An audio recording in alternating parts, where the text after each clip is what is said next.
So hello dear student, কেমন আছো? I hope প্রত্যেকে শুধু বানানো ভীষণ ভালো আছো। স্ক্রিনের ওপর একটা কোশ্চেন দেখা যাচ্ছে, তাই না?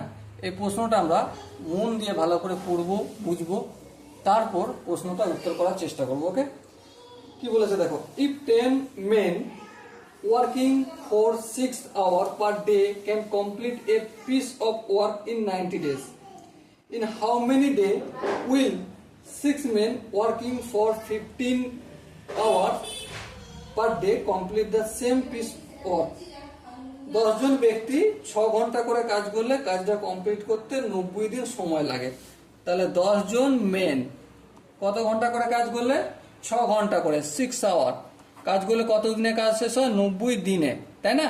তাহলে একজন ব্যক্তি 1 ঘন্টা কাজ করলে কত দিন লাগবে? অবশ্যই টাইমটা বেশি লাগবে, দিন সংখ্যা। তাহলে 90 গুণিতক 10 গুণিতক 6। আবার কি বলেছে দেখো, 6 জন ব্যক্তি, 6 জন মেন 15 ঘন্টা যদি কাজ করে তাহলে কি টাইমটা কম লাগবে? হ্যাঁ, তাহলে কি হবে? একজনে 1 ঘন্টায় কাজ করলে যত লাগতো তার বেশি কম লাগবে সময়, দিনটা কম লাগবে। তাহলে এই ভাগ হবে। এবারে দেখো ক্যালকুলেশন করলে 5 দুগুণে 10, 3 5 15, 3 1 3, 3 30 90। এবার দেখো এখানে 6 আর এই 6 কেটে গেল, সো আলটিমেট 30 দুগুণে কত হবে? 60 দিন। সো এখানে দেখো যে 4টে অপশন আছে, 4টে অপশনের মধ্যে কোন অপশনটা ঠিক? 3 নম্বর অপশনটা ঠিক হবে। Okay, so dear student, I hope প্রত্যেকে প্রতিটা কোশ্চেনের আনসার বোঝা গেছে।